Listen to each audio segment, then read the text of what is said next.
You guys may be seated. If you guys don't have a Bible, I've got a box of Bibles. So you might want to come grab a Bible before we get started because I just write stuff up here, so you might want to make sure the Bible actually says what I say it says. If not, you're going to believe in puffy pink unicorns and stuff. Trust me. I lead a very convincing argument, so make sure you have a Bible. If you don't know how to use a Bible, sit next to somebody that knows how to use a Bible, and then you guys can share, and it's never too late a time to learn something, even if you never get to use it ever again in your life. How exciting, right? So tonight we're finishing up our series on the 3 R's. We've talked about 3 R's in the last 3 weeks. Tonight will be the 3rd R. Last 4 weeks, because I did take a week off, you're right. First week, we were talking about returning back to God. Talking about returning back to God and why it's so important we need to return back to God. Second week, we talked about restoring our rightful name in place of God. That's the 2nd R. Talking about we were restoring who we are. This week is our final R, and this week is the R that there's so many different ways you can go with this one. It's so exciting because it's revive. We're talking about the word revive. Whether you choose the word revive, whether you choose the word revival, whether you choose the word resurrection, it doesn't matter. We're talking about revive. And there's so many things here on this one. Here. But this is our final R week that we're talking about, and then we get to move on to talking about something different. How exciting. Yay. But when looking at this theme, looking at this final word, there's a lot we can point out. But before we start talking about it, let's open in prayer, and then we'll dive into this and get excited. Father God, Lord, you are incredible. You are awesome, and you're in control of our lives. And Lord, when we think of this word, sometimes we don't think of this in the manner of which you want us to think about it. We don't think of it in the manner in which you want us to go with it. So many different meanings for it. So as we dive in tonight, Lord, I pray that your words just speak out and it touches every single one of our hearts and moves us to do something that we need to do. In Jesus' name, amen. All right, so we're talking about revive. There's multiple definitions of the word revive. Revive is just bringing something back to life. Revive. It was dead, and now it's alive. And so that's a typical worldly definition. Dead, alive, revived. That's it, okay? But in the Christian world, in the biblical world, there's about 10 different variations of revivals. And you can go all the way, we could talk about the revival of when Jesus was like, Lazarus, get up, come here. That's reviving. He brought him back to life. We could talk about the type of revival when the Israelites were cutting their wrists and stuff, worshiping Baal, and then they had to come back to God. That's reviving because they had to revive their relationship they had with God. We talk about in every story, there's a form of revival. There's a form of reviving. Even today, this morning when Pastor Ryan was talking in that story, there was a sense of revive there because that woman had revived. She had come back to go and sin no more. She was clean. The sense of revive. And so there's many different things for the word revive. But tonight we're going to go in a whole different direction because we're not using biblical examples of revive because we all know the revival stories. We all know the story about Ezekiel making dry bones flesh. That's a revival story. We know those kind of stories. Those are grade school stories. Tonight we're going to focus inward on our internal selves. Each individual, you're going to be thinking about your internal self tonight. And we're going to be talking about, as we're talking about this, I want you to think about what inside your life needs to be revived. What inside of your life needs that sense of bringing, that sense of change in your life. See, everyone has something. Everyone has an area, a category in their life that is dead. And some people probably fit in the same category, it's just different situations. But most people, it's something different. I mean, it could be you have family troubles. It could be that you have boyfriend-girlfriend troubles, school troubles, friend troubles, conflict of interest troubles, leading a double life troubles, drug problems, alcohol problems. The list goes on and on. Abuse problems. Wow, it's telling me that church started like 30 minutes ago. Thank you, tablet. Great. But there's something. But the thing is what you're focusing on internal is something that is causing you to suffer. Because whatever is causing you to suffer, usually when something dies, somewhere along the line, if you are close to whatever died, you're suffering. If a family member dies, you're grieving. You might not be grieving for long. It depends if you like the family member or not. If you don't like them, well, 2 days at max. Okay? If not, then if your plant dies, okay, well, for the farmers, if their crop dies, they ain't got no food. They suffer. You suffer around something. So tonight we're going to be focusing on inward. We're focusing on something that's causing you to suffer. And I want you to think about that, because as we do this, we're going to be focused on it. Now, one of the things I want you to think about is whatever this item is that you've picked that needs revival, how is it affecting your walk with God? Because your walk with God is we always take suffering, we always take pain, and we always take blaming, always as an excuse. Yes, I just took my shoes off. No, everybody look at my Super Mario socks. Yes, they're Super Mario. Good, we're past that. Let's move forward. Okay. So we always bring God out of it. We always make it His fault, no matter what it is. And it's caused people to not know God. It has caused people to not want to know God. It has caused people to know God and turn their backs on God. And it's caused us to lead double lives because we think we know God, but we don't want people to know that we know God. And it all comes from whatever this root problem is. Whatever that's kind. So there's always that kind of suffering. But no doubt, no matter what suffering is in your life, two things are guaranteed to happen every time, whatever you're suffering through. Whatever it is, two things are guaranteed. There's pain, and there's a sense of doubt. And whether your sense of doubt is in with God or with yourself, but there's a sense of doubt. You are doubting whether you need to be here anymore, whether you belong here anymore, whether you want to be here anymore, or you're doubting whether God needs to be there anymore, whether He wants there, whether He's there. Pain, there's a void in your life. I hate to tell you, if you're doing drugs or alcohol, there's a void in your life. You're just trying to fill it with something else that doesn't work. Right? But so pain, these two things are caused by that, whatever kind of suffering that is happening in your life today. And so we're going to be talking about that. Now, this type of revival we're talking about, there's a couple things we can think about. One of the things we can all agree on is something is happening in our lives. It doesn't matter what your situation is. Something is happening in your life where you need this kind of revival. I added the AL. I know it's revived, but I like revival. It's adjective, action, right? Another thing we can guarantee our lives on with whatever's going on in your life is everybody can guarantee and agree to this, is that no matter what suffering is in your life, we are all tend to turn away from God or blame God for it. It's God's fault. It doesn't matter what it is. We've all done it at one point in time in our life. You might not be doing it now. That doesn't mean you might not do it. That doesn't mean you haven't done it in the past. But we've all at least blamed God for something. And we all tend to turn around from God and ask questions to God like, why are you doing this to me? God, why do you hate me? Why are you punishing me? God, why this? Why that? Why this? We tend to play the blame game and start blaming God like it was His fault. We tend to take that and we tend to go that, well, for us Christians, if I wasn't a Christian, this wouldn't happen. If I wasn't a Christian, I wouldn't get in trouble for drinking. When in reality, that's not the kind of God we serve. In reality, we always tend to blame God. It's God's fault that this is happening to me. It's God's rules on why I can't do that. Or it's God's fault that He took my parents away, or He did this, and He did that, and He did this. But we see in Scriptures, and this is where we're about to jump it around, so I hope you guys are ready, because we're going everywhere tonight, okay? And by that I mean one book. We're going to James, chapter 1, verses 13 through 15. We're also going to go into 16 through 18 later, but verses 13 through 15 right now. That's where we're going. I'll give you guys a minute to get there. But see, we're going to dive into this passage because I love James. James is the book of maturity, and we all can use a little extra maturity in our lives because sometimes we tend to forget some of these things James says here. As you're thinking about it, as you're flipping, I want you to be thinking about that thing. Because here we're going to start breaking down that thing that's in your life that's coming at you. That's giving you that sense of, God, it's your fault. It's your rules' fault. It's you're punishing me. You gave me the parents that I have. That's your fault.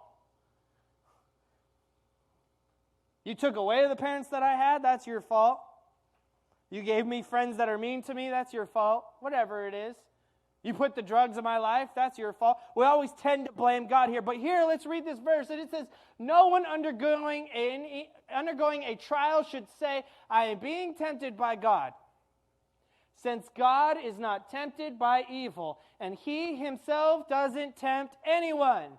But each person is tempted by when he is drawn away and enticed by his own evil desires. Then after desire, he's conceived. It gives birth to sin. And when sin is fully grown, it gives birth to death. Okay, there's a lot going on in this little Bible passage here. Like I said, James is one of my favorite books here. Okay, a lot going on here. Biggest takeaway out of this whole passage, we're going to dive into a bunch of it. Biggest takeaway is simple. God does not produce evil. Biggest takeaway. It's the hardest thing for us to understand. Hardest thing as Christ followers for us to keep in mind. No matter what trial we're going through, no matter what pain we're going through, no matter what suffering we're going through, no matter how bad we think our life is, the hardest thing that we tend to remember is God does not produce evil. Ever. And see, this is great because this doesn't matter. This one verse right here doesn't matter. It doesn't matter if you know Jesus or if you've been knowing Jesus for 60 years your whole life, you're like a phenomenal Christian. It doesn't matter where your walk in life is. It doesn't matter because it doesn't matter to the atheist and it doesn't matter to the Christ followers. It doesn't matter. God doesn't give you evil. He doesn't give the atheist evil just because they don't believe in him. He doesn't give the Christians evil. God does not produce evil. See, as we read this, though,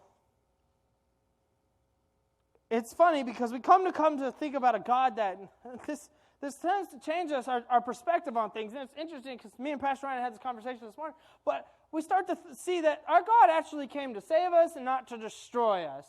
And me and Pastor Ryan were actually talking about that this morning in one of the Bible books. It talks about, we always paint God as the bad guy, but as you read it, never once did you read that God was angry. Never once did you read God was mad. He seems more hurt and upset and in pain. So it's crazy because this one changes this way we think about it. Here, so I want us to go back to it. See it, right? It says, no matter what trial we're going through, understand that. What? Doesn't matter. No one undergoing a trial. Guess what? No one means everyone. We're all going through a trial. We're all going through something in our lives. I don't care what you are, but every single one of you could stand up and say something that you're having trouble with now. Guarantee it, because we're all going through it. But no matter what it is, you can't say you're being tempted by God. Why? And this is where God does not produce evil. It says, since God is not tempted by evil, evil does not appeal God. He doesn't care. Satan already tried that. It didn't work. God does not care about evil. Understand this. When he created you, he did not say, all right, I made Adam and Eve, let's make them evil. No, his first words out of his mouth was, they were good. Everything was good. If you read the 7 days of creation, it doesn't matter what he created. Everything he said was good. I created the sea. Good. Plants. Good. Adam and Eve. Good. The only time in that whole section where he says something is not good is when he says there's no way man should be left alone, and then he created Eve. The only time in 7 days of creation that he said something wasn't good. So we can't say God doesn't care about evil. He knows that we aren't evil because he said we were good. A couple verses before that, he goes and says, we're made in his image. So not only are we good, but we also look like him. So he's not worried about evil. So we can't say God is being tempted since God is not tempted by evil. Evil does not catch his eye to say, this would be cool to do this. Let's watch them struggle through this. Okay? And then it goes on and it says, he himself does not tempt anyone. He doesn't tempt you. Understand that. What evil is going on in your life, what bad is happening in your life, God did not put there. He does not put it in your life. Plain and simple. It says it right there. Does not tempt you. If it doesn't tempt him, why would he tempt you with it? If it doesn't bother him, why would he bring it to you? But this is the part that we all tend to look away with. This is the part we don't like because now we have to take responsibility for our actions. And let me tell you what, as a young adult, it is not easy to be responsible for something you did wrong. And the younger you are, the worse it is. When you start developing your opinions in the 6th grade. I didn't do that. Yes, you did. And here's where it says, but each person is tempted when he is drawn away and enticed by his own evil desires. Guess what? Whatever's going bad in your life, whatever drugs, alcohol, parent problems, whatever you think is going bad in your life, is not God's fault. It just said it right there. You're tempted by your own evil desires. You're doing wrong because you think it is right. Because you personally want that. The world says it's okay to smoke weed. I personally need that in my life just to feel what that feels like. You don't need it, but your evil desire, your curiosity gets at you, and that's what desires you. That's what gets you. And then it breaks it down for you. It breaks it down real simple. It says, your desires, when you take it and you actually grow it, because let's be honest, who all desires something? We all desire something, right? I can tell you right now, I desire to go home and play my video game. That's what I desire. Is it going to happen? Absolutely not, but I desire it right now. I could leave right now and I would not even hesitate. But we all have desires. Every single one of you probably is desiring to do something today. I don't care what it is. Eat, sleep, party, repeat, whatever. I'm with it. I was in high school. Yeah, I know. Party it up, right? But see, this is what's crazy is when you have that desire and you keep thinking about that desire and it keeps growing and it keeps growing inside you, how long before, after you just keep thinking about it, how long before you act on that desire? I'll give you an instance, like you want pizza. That's a desire, right? I love pizza. You don't get this belly not eating pizza, that's for sure, right? But you have that desire for pizza, and you keep thinking about it every single day for like a week. When you get money, that's the first thing you're going to buy is pizza, right? So the same thing happens here. It says, then after desire has conceived, it gives birth to sin. Guess what? Your evil desires, your sinful desire that you're lusting for, the one thing that you want, that you're going after, eventually, you're going to do it. It doesn't matter what it is. If you're wanting drugs, you want alcohol, you want sex, you want porn, you want all that kind of stuff, if you start just thinking about it, you put the thought in your head, eventually, how long before you do it? That's what it's saying here. Your desire is a thought. That is something that goes in your mind. When you start thinking about it and you start dwelling on it, how long before you act? A bank robber never just robs a bank. They're never like, let's go rob a bank. They always plan it out. Okay? And then guess what? When you act on that sin, no matter what that sin is, and it's fully grown, it conceives and it gives birth to death. And this is where it gets real because it gets it into a real environment because it says, you start thinking about drugs. I wonder what those feel like. And then you start smoking those drugs. Then you start doing more drugs. And you're doing more drugs. And then next thing you know, you're dead on your friend's carpet, overdosed. Be realistic. That's how it happens. It is 100% how it happens. You start drinking alcohol, and you start drinking a little more alcohol, and just know you're behind the wheel, and you killed yourself and 4 other people. That's how it happens. Our desires produce sin, that produce evil, that produce death. And see, the thing is we read this passage, and the biggest thing we have to understand is that is our fault. Everything we do is our fault. The trials you're going through is your fault. God did not put that in your life. Guess what? If you're struggling with failing with school, that is your fault. You didn't do the work. God graduated high school. He done wrote the book. He did it. See, when it comes to that, this is where we get into it. And it says, as our personal desires are what cause us to stumble and stray. That cause us to turn away. That has caused us to question God. That has caused us to live a sinful life. That has caused us to not be Christians. Caused us not to come to youth group. Our sinful desires cause us to go away. And see, this is the part of revival that we need. This is that inward effect. This is that revival you need. Someone didn't turn their phone off. If that person calls again, I'm answering it. I'm letting y'all know. I'm not going to tell you who it is. But they call, I'm answering it. This is the revival we need. See, we cannot be, and I want you guys to understand this, because most teenagers do this. Everyone's all looking, is it my phone? It doesn't matter. They're going to know Jesus in a minute. That's all that matters. Oh, wow, they're really blowing you up. Oh, it's Snapchat. I'm about to take me a picture is what I'm about to do. All right, but it doesn't matter. I want you to understand this, because this is something that I want you guys to get through your head, because the younger you learn this, the happier your church tends to be, the more growth your church tends to do, the more successful you as a Christian tends to do. Guess what? You cannot worship and praise on Sunday and then curse and hate on Monday through Thursday. You cannot be for God one day of the week and against God the rest of the day of the weeks. You can't. You either sin every day of the week or you don't sin at all. You either love God every day of the week or you don't. God says there is no gray area. There is no back and forth, back and forth. You're either for me or you're against me. If you are not with me, there's the door. And I want you to learn that, because if you get that through your life, that's where that sense of revival comes in, because you no longer feel that hurt. You no longer need that hurt. Because we, as a hurting group of people, when we can finally accept that Christ did what he did for us, and Christ does not punish us because he does not produce evil, then we're ready to start to grow. Then we're ready to start to go. We're ready to start to go and show Jesus to people who he really is. Because like I told you guys on Friday night, and I'll tell you guys, I will forever tell you guys, guess what? Nobody cares what your words are when you go and witness.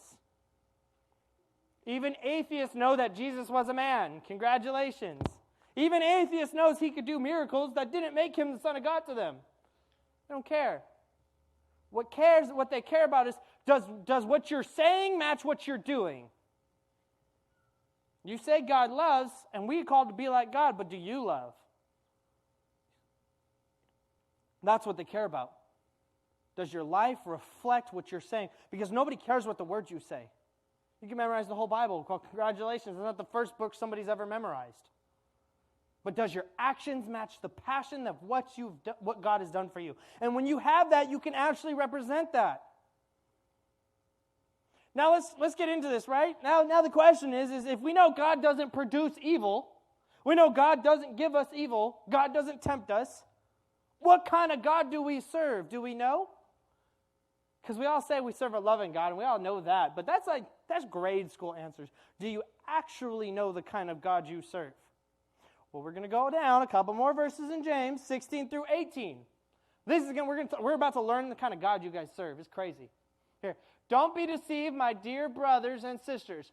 Every good and perfect gift is from above, coming down from the Father of lights, who does not change like shifting shadows. By his own choice, he gave us birth by the word of truth, so that we would be a kind and first fruits of his creatures. Wow, I forgot. I took out a space. That does not look right. It's okay. Here, right? There's one teeny tiny sentence that I want us to focus on here. And that teeny tiny sentence is the first 4 words of verse 18. Everyone's all looking up. Where's verse 18? It doesn't show the numbers up there, guys. Just letting you know. What I want you to focus on is, we are his choice. Verse 18, first 4 words. If you're wondering, it says it right there where it says by. By his own choice, he gave birth to us. We are his choice. That's the kind of God we serve. And I know what you think. What does that mean? What does that mean is every good and perfect thing comes from God. That's what we just read. But the thing I want you to focus on is first 4 words. We are his choice. Understand that God created a whole planet just by speaking. A whole galaxy. You guys watched the galaxy video, right? I want you to think about that galaxy video for the ones that watched it and seen it, okay? God said light, and boom, all of that appeared. Do you think he really needed us? No. He had the power to do anything. Light and galaxy appeared. We're going to watch that second video eventually. Light and galaxies appeared. He said earth and earth. Water, water. But he gave a choice. He made the choice to create us in his image. A choice to give birth to us in the word of truth. And this is in 2 senses. You understand God's words are true. So when he gave birth to us the first time, he had true intentions for us. And then he sent Jesus to die for us. And then we accept Jesus, bring him into our life, and guess what? You're born a second time in the word of truth. The truth is, if you don't know Jesus, you don't go to heaven. That is the truth. The truth is, there is no gray area. It's yes or no, God or nobody. And see, it's so important for us because if you want to enter this form of the form of revival you need in your life to fix whatever problem goes internally in your life, you have to understand that you were chosen by God to be created. It doesn't matter if your parents suck. It doesn't matter if your grandparents suck. It doesn't matter if your whole life sucks. That doesn't matter. What matters is God chose to make you. He didn't have to. Because God does not produce evil. He had pure intentions when you were conceived. Then you let the sin come into your life, and there's where your evil intention comes in.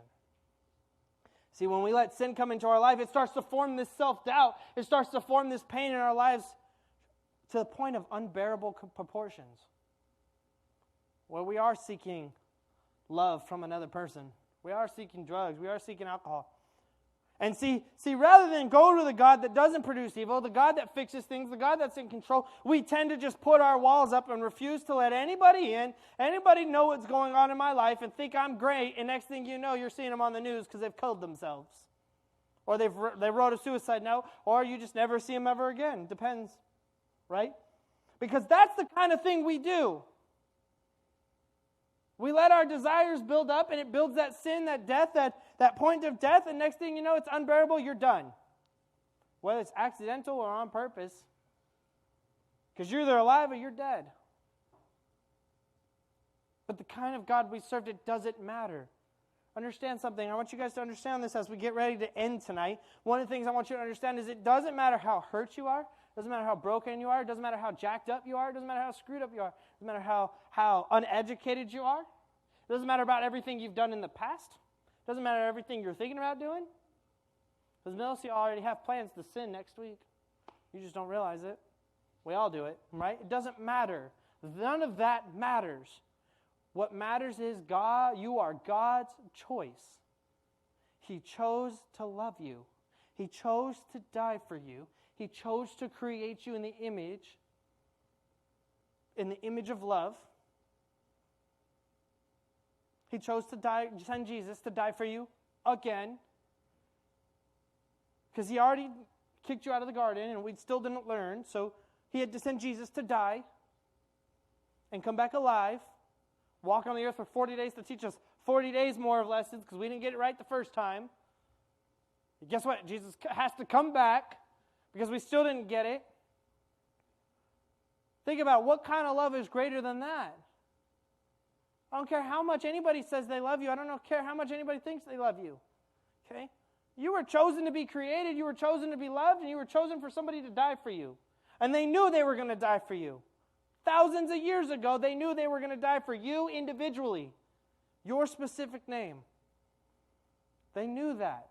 They knew that, guess what? After tonight, you're probably going to might go home and smoke weed. They knew that. He didn't care. He didn't care if you're going to go home and have sex. He didn't care if you're going to go home and get drunk. You're going to go home and fight with your parents. Beat up your brothers and sisters. I don't know what you all plan on doing. He doesn't care, though. He knew that you were going to do it and still came and died on the cross and suffered for you. That's the kind of revival that you need in your life. That's the kind you need. Is you need to understand that God doesn't give you evil, and guess what? God chose you and wants to be with you and wants that for your life. And it doesn't matter how many times you mess up. It doesn't matter how many times you think you messed up, how many times you failed. It doesn't matter how many times you're going to continue to fail. Just like a parent, he's going to be there to come pick you up and take you back. Every time. And that's the kind of God we serve. So as we close and we come into this time where we call the time to pray. Invitation is my cry time, so it's not invitation, it's time to pray. I only do invitation when people are going to cry. You might cry. If you cry, sorry. I changed the words. Okay. Time to pray. Now is the time that for you to come back. That sense of revival. Because guess what? We are all jacked up. We're all messed up. But now's the time to really say, have I been holding on to this because I blamed God this whole time? It's God's fault? Or have I forgot that God chose me? And so as we enter this time, we're going to come up and, you can come pray at the altar. That doesn't mean touch your phones. I'm waiting for that person to call again. I'm ready. Okay? Doesn't mean touch your phones, but you come to the altar and pray because the moving of your position changes your disposition, your outlook on things, and you tend to want to be a little more open when people are watching you. It's kind of weird, but it works. I don't know why. It just does. Okay? If you want me to pray for you, I'll pray for you. That's what I'm here for. There's people here that will pray with you if you ask them to. Plenty of people here. There's experienced prayers here, I know. You go to them. You don't know Jesus? Come find out. I'll tell you about Jesus. You know, we're having a baptism, so if you haven't been baptized, this next week, I only hold you down till the bubbles stop, and then you come right back up. Promise. 15 seconds max. Maybe 30. Depends if you can hold your breath for a long time. Promise. It's not too bad. But if you have questions, come ask them. Answer those questions of who you are, where do you belong, and where do you go. As we close, let's close in